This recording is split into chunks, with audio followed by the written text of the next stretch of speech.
ажилладаг Орхон цогцлбор сургуулийн Монгол хэл уран зохиолын багш. Бидний үйл ажиллагаа бас нэг өөр нэг нэгнээс ялгах ялгаа биш. Монголын тамирчин таарсан марсан ингээл телевизээр ярьж сонсчод одоо харж илаа. Би нөлөө Москвадаас гарч ирсэн. Москва жоохон тийм байхад. Хүний хэрэг биш юм шүү дээ. Морь их төрөг хэрэг 1970 онд миний аав хийсэн. Тэгэл хоош. Ингээл нэг 9 орн байсан. Манай нэвтрүүлгийг хүлээж авч үзсэн.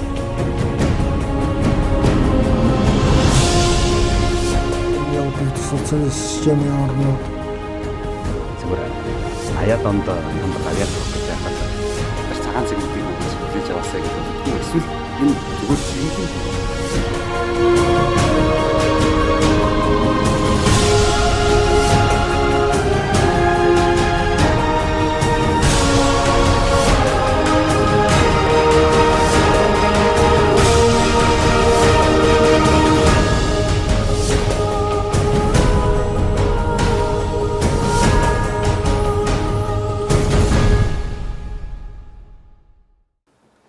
Самцхан үзэгчтэй та бүхэнд орой минь зүрхий эрхлэлтийн уран бүтээлчдээс үзэгч та бүхэндээ бэлтгэн хүргэдэг сэтгэлээ нэг чин сэтгэлийн ярилцлага энэ удаагийн дугаар эхэлж байна. Тэгэхээр энэ удаагийн дугаард оролцохоор манай студид бидний урилгыг хүлээн авч хүрэлцэн ирсэн зочныг танилцуулахад бас илүү зах. Гэхдээ Монгол Улсын соёлын тэргүүний ажилтан Хувьсгал продакшны жүжигчин Дорж Утгын ганц цэцэг.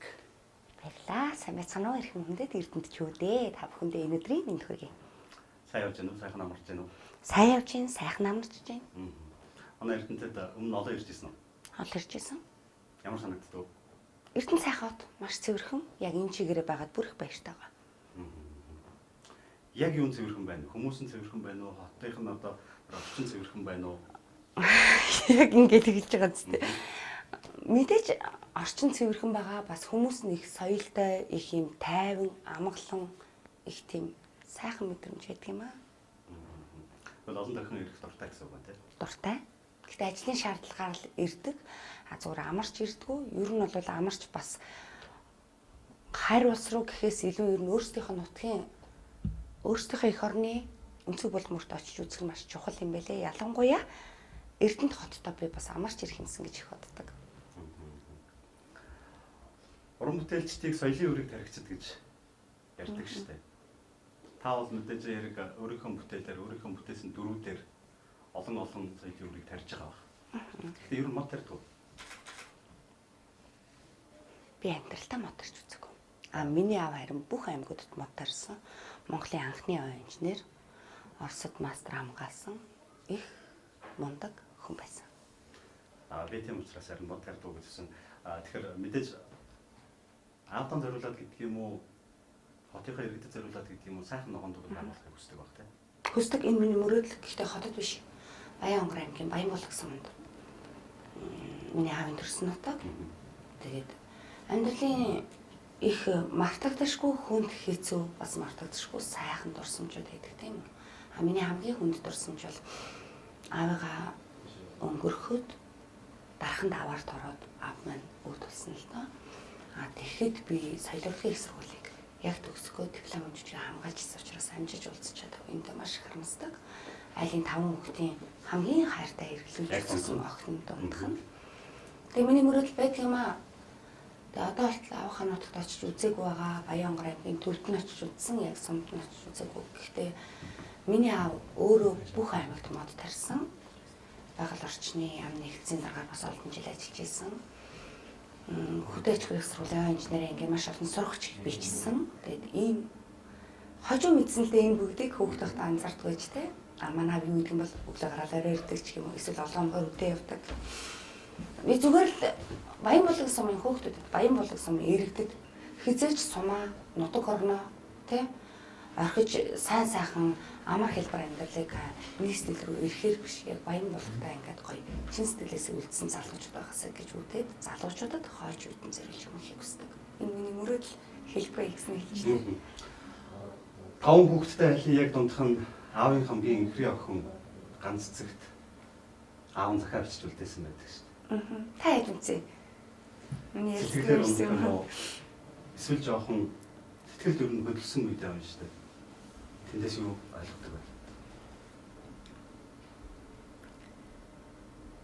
Гэгээ мусаа наадам гэж байдаг те дараагийн театрт. Тэгээд ганц хүний жүжиг Монголд анх удаа зохион байгуулад олон улсын фестивал болгоод маш олон гадаадаас уран бүтээлч нэрсэн. Эммануэль Шмидт гэдэг Францын зохиолчин Бурхан дэлгэсэн цагтл гэдэг Оскар Сарна хатагт хоёр гэдэг зохиолоос сэдвүүлж буй Бурхан дэлгэсэн цагтл ганцхан жүжигийг ингээд яг битсэн гэж хэлэхгүй л дээ. Гэхдээ ганцхан жүжиг болгоод тэгээд тоглож исэн. Энд дээр би аав хатар цагаан дээрээс маш олон үгийг оруулсан. Миний 5 хүүхдийн дундх миний хайр тоохон аав намайг галзуу гэж хэлдэг. Одоо урнагч дандаа галзуу гэж дуудана. Миний галзуу охин аав нь одоо ингээд амьдрахгүй амьдралаач амьд нэртэй сүг болно. Миний охин ээжигээ ах дүүнрээ авч явна. Аав нь бол төрсөн, сурсан, ажилласан, амьдэрсэн одоо эцсийн үлдлээ гэж. Энэ үгэлбэрийг би байнга боддог. Магадгүй би хүн болгон ертөнцийн мөнгөсөг үзүүлнэ. Хүн өөрийнхөө амьдралын төгсгөл ирчгээд яг энэ дөрвөн үгийг ийм бартам хэлж чадах ёстой юм шиг та. Би сурсан, ажилласан, амьдэрсэн гэж. Энэ дунд аав нь тэгэхэд алдсан шүү. Аав нь ийм алдаа гаргасан шүү гэж байгаагүй. Тийм учраас би алдаа гаргах толондоо амьдралын хүндэгцэн үе тохиолдоход тэрийг уншиж цаханаас ирж өгч чаддаг. Алуудын хав бүхэн өөр хүүхдүүдтэй сайн бас сайхан ундаг байдаг. Мэдээж хэрэг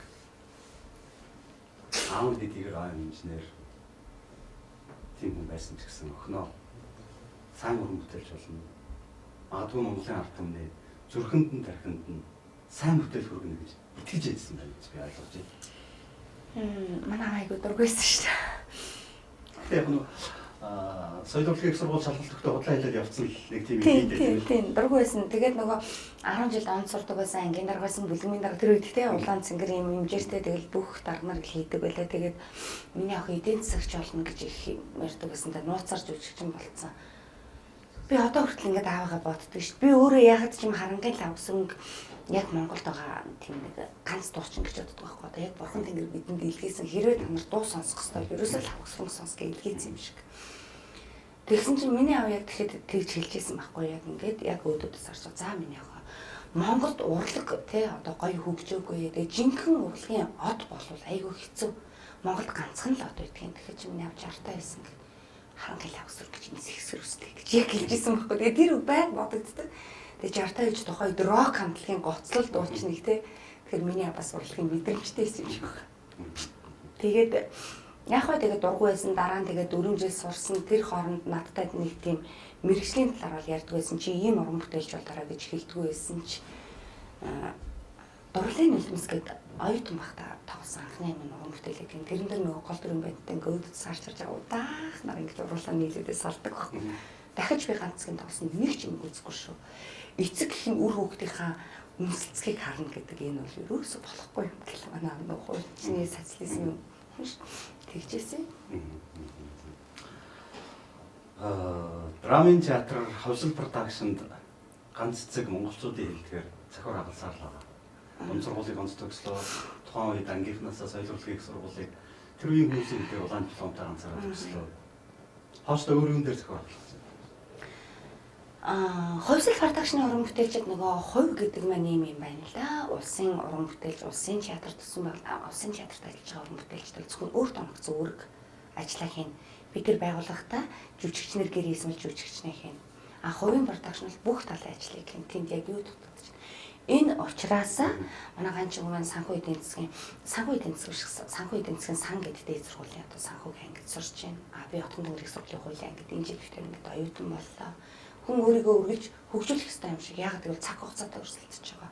Миний нэг бодож харамсч явдаг юм бол хүн хүнтэйгээ өрсөлдөөд хүн хүнтэй хатаархаад энэ цэнхэр дэлхийд ерөөсөө хүн гэдэг амьтан чи би бинийг хайлтах гэж ирсэн юм байхгүй. Тэгэхээр хатаархаад дандаа хойноос натаачтай байдаг. Үгүй тантай нийлээд дорчтой цэцгэлээ долмаатай нийлээд цаг хугацаатай өрсөлдөх хэрэгтэй гэж боддог. Бид нар дандаа өнгөрсөн түүхийг ярьж Монголынхаа өнгөрсөн баатруудыг ярьж гайхуулж ингэж тэрүүгээр ирчгүүлж авч амьдардаг. Тэгвэл өнгөрсөн үеийн баатруудаас илүү өмнөх цагт бид нар шин түүхийг бүтээж тэр түүхийнхаа тэр баатарлаг үйл явдлынхаа эзэн болж амьдрах юм л бид нар цаг хугацаатай өрсөлдөх ёстой гэж боддог. Тийм учраас бид нар хосл продакшн энэ цагт энэ зуунд оршин тогтнож байгаа бол драмын урлагаар оршин тогтнож байгаа. Жинхэнэ театрын жүжигчдийн урлагаар оршин тогтнож байгаа цаг хугацаанд өрсөлдөж жинхэнэ бүтээлэг хийх ёстой гэж бодож байгаа. Тийм учраас уран бүтээлчтэй бүх талаар нь хөгжүүлэхийг зорж байгаа. Тэгэхээр цаг хугацаатай өрсөлдөл явж байна. Том тэнгэр өмнө нь бас сурч ирсэн юм шүү. Нэг жүжигэн Тэр чинь төгөлтэй шүү дээ. Нэг жүжигэн тоглоход хаяа явсан юм шүү. Тэр чинь бүр ийм байхгүй. Соёлын урлагийн их сургууль төгсөөд Улаан дипломтой төгссөн, Амгаланбаатар дээр төгссөн. Манай ангиас би ганцаараа хамгаалт төр чинь параллел анги байсан. Тэгээд за би жүжигчин болж чадахгүй юм байна. Айгүй хэцүү юм байна гэд Хотгон тэнгэр их сургуулийн яг хуулийн ангид орсон. Тэгээд 9 сард нь ороод 12 сард байхад Монгол төрч огшгоцтаад бооцолж жүжигэн санал тавиад одоо харангийн зүүдэнд би хайртай гэдэг дуутай тийм. Тэгээд тэр жүжиг тоглох гээд ясан чинь би чинь орой ангир сурна шүү дээ. Тэгээд жүжигэн яг орой цагт авах цагт ингээд ерөөсө болохгүй тэгээд ингээд яалтч зүрх сэтгэл гэдэг чинь ингээд татаад идэв юм билээ. Тэгээд яалтч за боллоо гэл дараагийн театрт орсон, мэргэжлэр ажилласан. Манай үзэгчид их сайн санаж байгаа бах тэр зүудэндээ би хайртай гэдэг дууны клипэн дээр нэг их том нүдээр хэлбэлээ тийг таагдчихдаг. Санахаа бид нар яг тэр жүжигээр эрдэнэтэй дээр сонссон. Өнөөдөр яг хамгийн хүний сэтгэл яг ер нь анхны юм болох их мартагдахгүй үлддэг юм байна да гэд би яг танаахад хэлээд ажиллаа.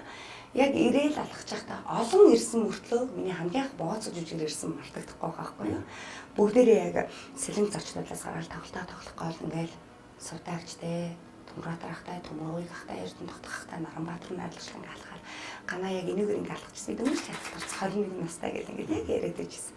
Тэрийг бодвол амар гоё гэрэлтүүлэг ихтэй ингээр үзэсгэлэнтэй болж ирдэн тоо. Айгуу таага. Тийм. Мэдээж хэлэх гэдэг нь одоо яг мэдээж хэрэг хоёр хүүг амьдралыг сайн бэлдэж байгаа бах. Энийг ажлын хажуугаар сайн ээж баг. Ээжигээ бас их баярлуулж байгаа. Би зүгээр ээж байх хэцүү байна уу, ээж охин байх хэцүү байна. Айл хэцүү тий. Тэгээд одоо ажилтай төрөлтөө үедээ ээжээ хүүхдээ өгнө. Өөх талдаа би ээжигээ хараад гарахтаа боддог байхгүй юу. Энэ орчинд эмэгтэй хүн эрэхтэй ер нь бусдын төлөө заах гэж бусдын төлөө амьдралаа зориулж ирдэг юм байна да гэж. Ээж би хизээч харах вэ гэж гарахтаа тэгтээ юу яриад байгаа юм бэ чи гэл. Гэхдээ яах вэ би ингээл гой ингээл өөр хүүхдээ том болгочоод одоо л нэг жаргах гэнтэй хэрэг эдгээр чи хүүхдэд авчраад өгөх юм шүү дээ. Тэгээд чи авчирч өгч байгаа юм чинь тэгэж шүү дээ. Харин тийм дээ. Энэ бол эмэгтэй хүний үүрэх ёстой ачаа тэгсэн мөртлөө эдлэх ёстой жаргал нь энэ. Тэгээд ээжигээ хайрлж өөр хүүхдүүдэд хайрлах цагийг аль болох өөртөө их гаргахыг хичээдэг. Гэхдээ гарах нь баг.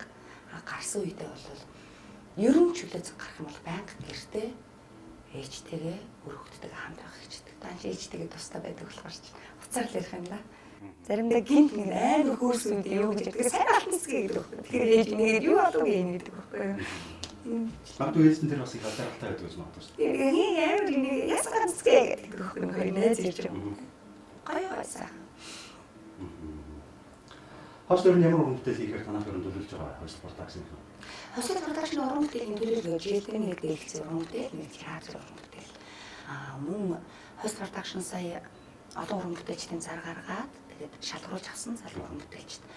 Манайд 4 эмэгтэй нэг эрэгтэй уран бүтээлч байгаа. Яг энэ тавтаа зориулаад бид нар орчин үеийн яг залуусын сэдвтэй шинэ дэлгэцийн бүтээл хийх гээд нэг талаар бид нар залуучуудад дэмжиж ажиллаж байна. Нөгөө талаар тэднийгээ хөгжүүлж байна. Хоёрдугаарт яг залуучуудаа Монголынхаа залуучуудад одоо яг юуг эрхэмлүүл зохих вэ? Яг ямар байвал зөв бэ гэдгийг харуулсан тийм цаг уран бүтээл хийх гэж бодоод ажиллаж байгаа. Одоо бол зүгээр Ахмад уран бүтээлч тэгж ярьдээ шүү дээ. Залуухан байхад бол бяраар тоглодог. Тэгээд жоохон дунд иргэн болохоор зэрэг ханаар тоглодог. Ханаар тоглодог. Тэгээд цаашаага техникээр тоглодог. Тэгээд ясаар тоглодог гэдэг. Одоо яг аль үе дээр нь явж байна? Мэдхгүй дээ би одоо юугаар явж байгаа юм л да. Би тэг аль үед орохч мэдэхгүй байгаа шүү дээ. Ер нь жүжигчний мэргэжлүүд ч өргөж ил ингээ шинээр сурч идэг. Дөрв болгон авахд юу ямар хэцүү юм бэ? Би хизээ сурах юм бэл гэл ингээл бодож идэг. Жүжигч болохгүй л явж байна да. Амьдрал өөрөө уран бүтээл байдаг учраас жүжигчин хүмүүс бол амьдралын шинж тухайн суралцж байгааг ойлгож байна. Болно. Яг л бид нар авч байгаа дүр болгоноос өөрсдийнхөө бүтээж байгаа, тоглож байгаа дүр болгоноос үргэлж суралцдаг. Би яг ийм байдалд орвол ийм байж чадахгүй гэж боддог. надад тэр дүртэй адилхан чадах юм байгаа. Чадахгүй юм байгаа. Тэгэх юм бол би энэ цэцгээ шиг, энэ сүндэр шиг, энэ инхчин шиг би ийм л төвчээртэй байх юм шүү, эсвэл ийм л агуу хайртай байх юм шүү гэж би их дүүрээсээ хүмүүждэг.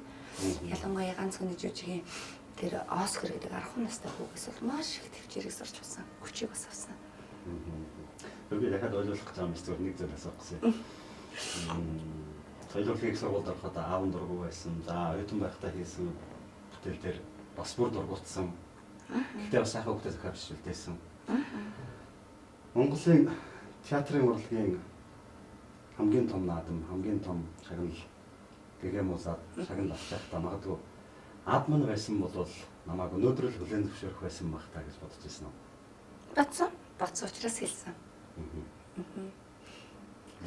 Ганц хүний жүжигийг угаасаа анх яг 1 сарын 1-нд хийх ингээд сэдэлдүрсэн. Ягаад гэвэл сарамтайгч тэр ганц хүний жүжиг ингээд олон улсын фестивал болох гэж байна. Гадаадынхаа даалтавдаа өөрөө их оронд болсон наадмаа гэж хэлсэн.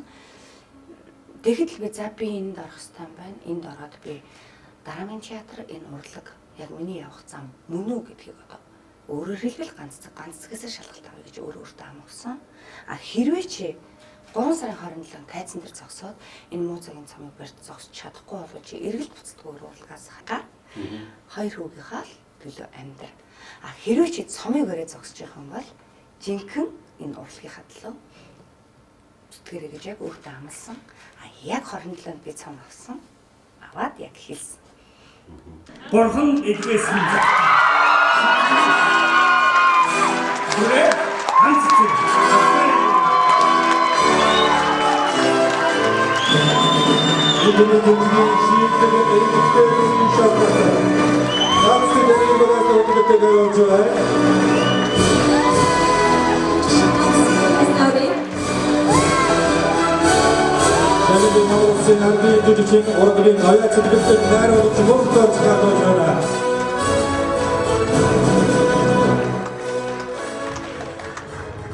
Ямар гоё юм бэ? Хамгийн их баярлаж талархаж байгаа хүн гэвэл яг одоо намайг тэмдэг дээрээс харж байгаа миний хайртай аав, миний хайртай 2 хүүгийн аав, миний хань Бурхны оронд байгаа 2 сайхан амьдралынхаа хамгийн чухал эрх хүндээ чин сэтгэлээсээ мөргмөр юм. Аавда, ханда. Тэсэ, сайхнасаа. Энэ удаас яг тийм. Бас жаргал. Өшөө мэдээж хэрэг дахиад өөрөөсөө хизээ шалгалт авах уу? Одоо шалгалт авах байх. Олон дүр бүтээх байх. Андаа бодлоо. Жүжигчд үе үеэрээ төрдөг. За ер нь л одоо ганц жүжигчийн гэхгүй зүгээр тамирч чадчих нь ер нь л үе үеэрээ төрдөг. Тэгээд үе үеэс бас нэг цөөхөн хэдэн хүмүүс л үлдэх юм. Одоо ер нь танаад өсөлтөөс бол бас 3-4 хүн байх шиг. За одоо ард түмний мэддэг гэдэг юм уу да? Монголчууд их сайн мэддэг. За танаа нөгөө Барлалангийн залуучууд гэдэг юм тийм. За тэгээд тэрнээс дээшгээ болохоор бас нэг цөөхөн хэдэн хүн байх шиг. Бүгдээрээ адилхан 10 хэд 20 хэдүүлээ сурчаад бус нь хайж тийм бэ. Суурагш мэдж байгаа та. Манай суурагш соёлын их сургуулийн декан жүжигчнэнгийн яагаад ингэ жүжигчнэн гэдэг олон хүмүүс тавтай. Яагаад жил болгоо хэлсэл тавдаг юм.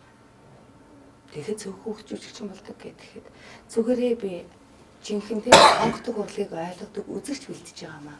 Энэ үзэгчэд нөгөө үзэгчтэйгээ хүмүүжүүлэх юм. Тэгээд одоо Монголын ард түмэн жинхэнэ соёлтой зөв төлөвшөлтэй хүмүүс болох юм а гэж энэ маш зөв.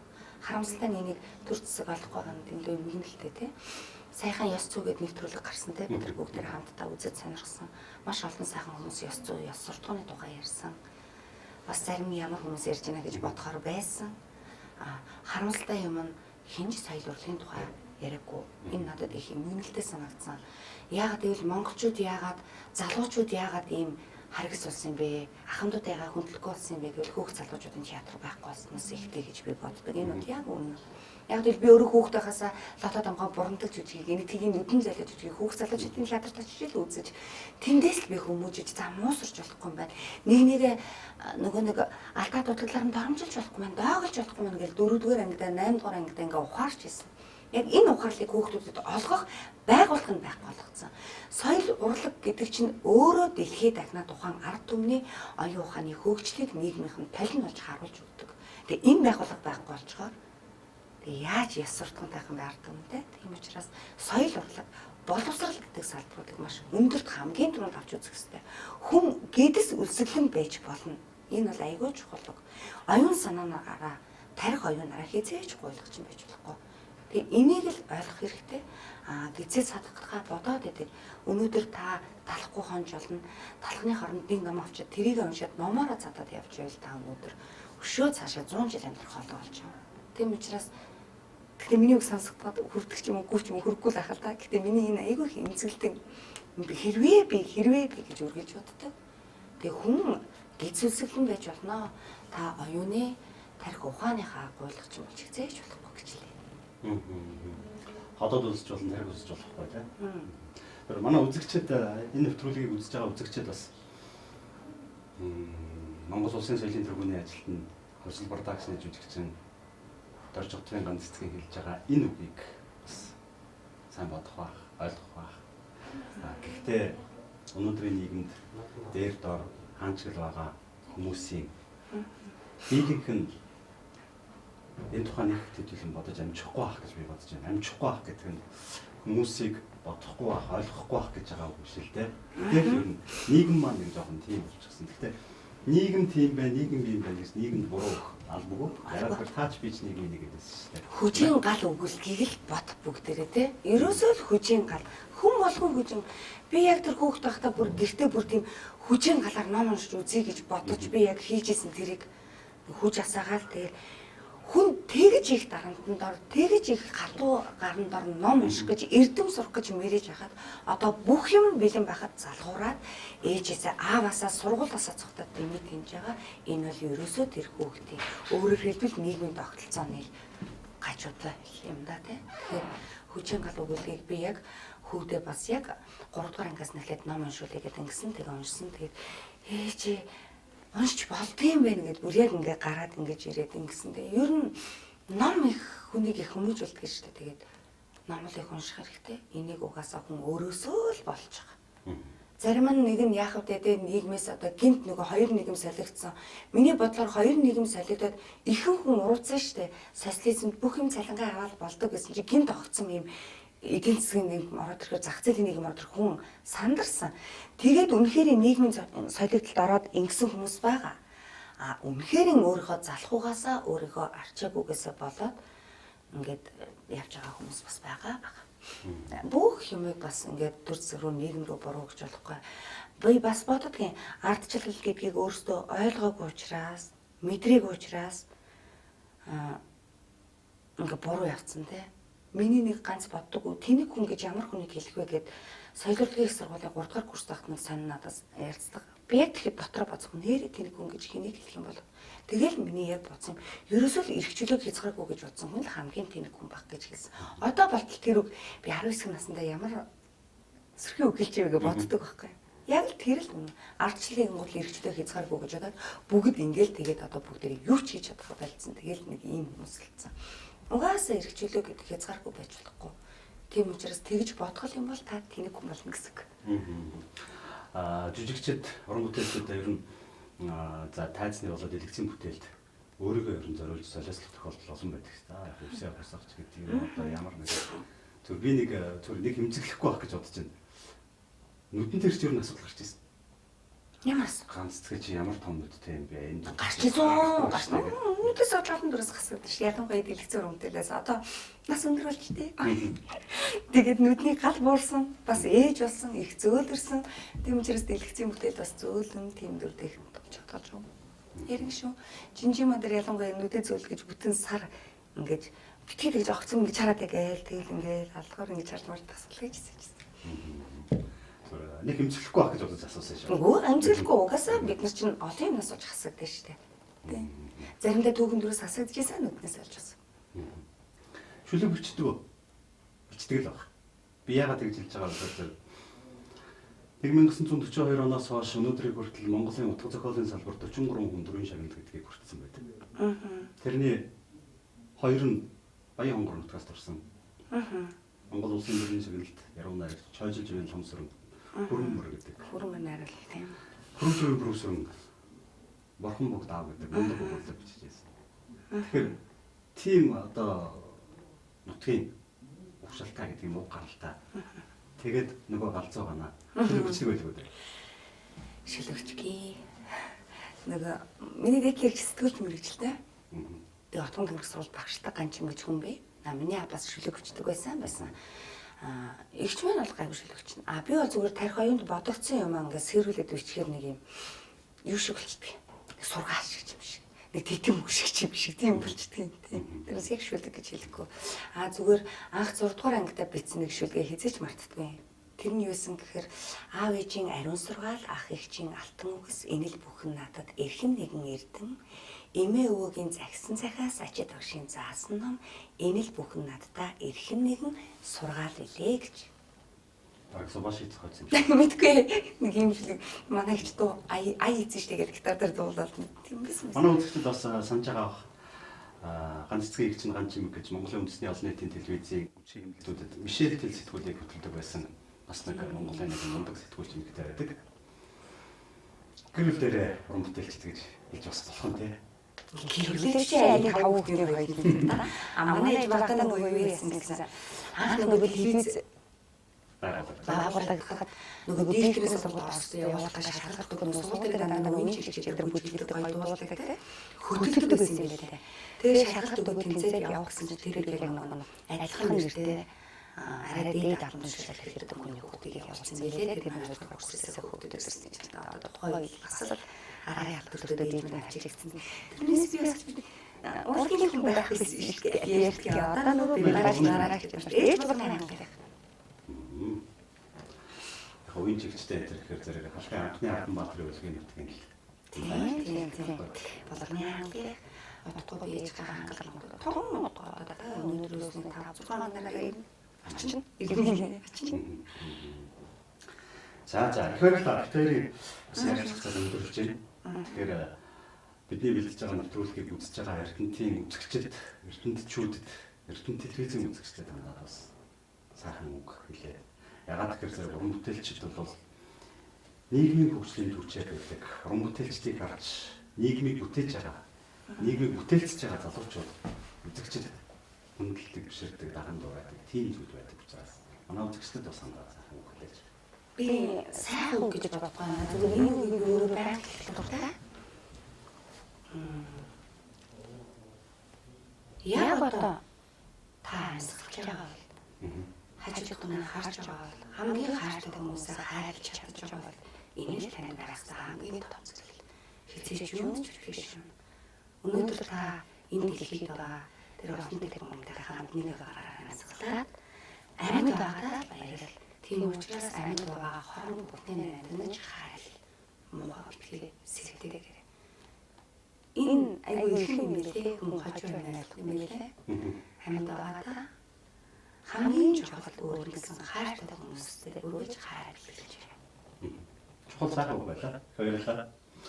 Тэгэхээр бидний урилгын бүлээн авч хүрэлцсэн танд их баярлалаа. Монголын нэгэн сайхан алчиг сайхан сэтгэлтэй ээж явах хүн ган шиг хатуу төвчээртэй үнд сугсаатай ургамал шиг сайхан дэлгэр цэцгэлсэн Монголын нэгэн шилдэг уран бүтээлч. Монгол орны хөгжилд өөрийнхөө хүч, оюун ухааныг бүрэн дүрэнд ажиллан эх орныхоо хөгжилд хөв нэмрээ оруулсан итгэлтэй сайхан эрдэмтэн аавын хайртай ганц итгэл найдвараа үлдээж загтлаа бичиж үлдээсэн аавын өрөөлцөл болсон охин. Магадгүй тайз дэлгэцийн урлагт бүх амьдралаа тайз дэлгэцийн хатуу хуулиар зориулж чадсан. Өөрийнх нь амьдралд байсан хамгийн үнэтэй хамгийн чухал хоёрыг тайзан дээрээс үрд үдчихэд чадчихсан тийм л төвчээртэй бас тийм л их орон бөгөөд ард түмэндээ энэ урлагаар дамжуулан сайн сайхныг харуулах гэж тэгсэн ийм үжигчин ийм авьяаслаг юм гэдэг бас цаашдаа маргааш их ирээдүйд амжилт хүсье. Зүгээр түрүүний хэлдэг үгэн дээр чинь би бас үзэгчтэй нэмээд хэлэхэд амьдралыг амьдарч үзсэн хүн л мэддэг болохоос амьдарч үзэх хүн хүсэж ч ойлгохгүй. амьдралын энийг хурцлал дунд таныг зорж ирээд туучин өнгөрч байгаа цаг хугацаа бүхэн таны хамгийн хатуу харьцагчдгээр дайран өнгөрдөг юм аа л гэж хэлж байгаа. Их баярлалаа. Дараагийн уран бүтээл өндөр амжилт хүсье. Ард түмэн хүлээж байгаа. Ард түмэн магадгүй дорж утгын үндэстэг гэдэг жүжигчнийг Цэвэнжүү гэдэг жүжигчин шиг үлгэр дунд хооч үеийнхэн дурсан яг болов. За баярлалаа. Танд их сайхан сэтгэлж байна. Тэгээд их сайхан нэвтрүүлэгтэй сайхан эрдэнэчүүдтэй маань сайхан чин сэтгэлийн яриа өрнөлөө ойртуулдаг өмнө сайхан байлаа. Ойлголоо. Сайхан шийдвэрээ бид нар ч бас ойлгохоос зогтсон шүү дээ. За дуусахгүй шүү дээ ойлголоо. За яах юм бэ гээл. Тэгээд гоё яа тэгээд монголчуудаа тийм ээ их орныхоо төлөө бид нар өргөж ирэнгүй байх хэвээр их орондоо хараатай байх хэвээр. Тэгээд та бүхэн амлие хоёр сайхан үг би монгол хэлээр маш сайн сонсох гэж байна. Баярлалаа. Баярлалаа. Бидний хэлсэн нэвтрүүлгийг хүлээн авч үзсэн үзэгчид та бүхэнд их баярлалаа. Тэгээд цаг хугацаа гэдэг хурдан байна. Нэвтрүүлгийн цаг өндөрлж байна. Зүгээр цаг хугацаа хурдан байгаад л харамсаад байгаа болохоос биш. Нэвтрүүлэг өндөрлөөд дуусаад ингээд өнөөдөр амьдрал дуусч байгаа гэж ойлгохгүй байгаа. Зүгээр нэвтрүүлэг хүлээж авч үзсэн үзэгч та бүхэнд их баярлалаа. Олон зүйлийг ярих боломж байсан. Дахиад цаг хугацаанд л харамсаж байна. Тэгээд дараагийн дугаар хүртэл баяртай үзэгчтэй. Баяртай. Баярлалаа. Авдан гадаан навчис унаж он жил биднийг унсан навчиг орхиж гайгүйдээ би аавынхан жаргаж амжин гэж өөргөн гурна ганцхан зүрхний тэн зохилт намайг зэмлэн лугшиж газар дээр аав минь хүртэл мөнх усыг сануулдаг хазайлгаж болохгүй тэтэм шиг нэрээр чинь би овголсон халуун зүрхний уйрал хайр гунгийн чинь хүртэл өвлсөн өргөстэй орчлонд бүдчээд уйлд суухын цагтаа хүн өлгийг минь сийлсэн аавтай болохоор амьд явж чаддаг